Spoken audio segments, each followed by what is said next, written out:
Otasansan rédíò and TV. Nínú ìròyìn ilẹ̀ òkèrè, ààrẹ orílẹ̀-èdè Liberia Joseph Baokai ló ti kéde ìyànsípò ajagunfẹ̀yìntì Brigadier General Geraldine bíi adelé alákòóso ọ̀rọ̀ ìdáàbòbò lórílẹ̀-èdè Liberia.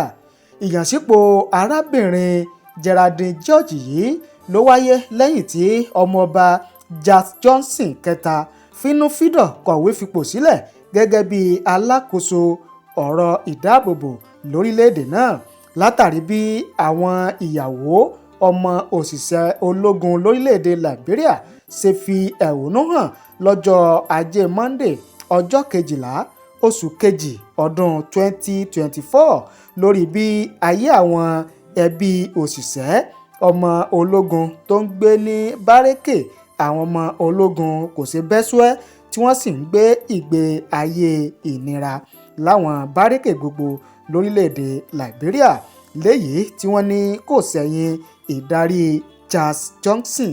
Kí ni ìtàn sọ nípa arábìnrin Geraldine tí wọ́n kéde gẹ́gẹ́ bí adelé alákòóso fún ètò ìdáàbòbò lórílẹ̀‐èdè Liberia? Ẹ já mú ìpolówó yìí wá fún yín ká tó tẹ̀síwájú. Otasansan mídíà àtúntìdé o. Níbikíbi nígbàkúgbà iṣẹ́ wa o.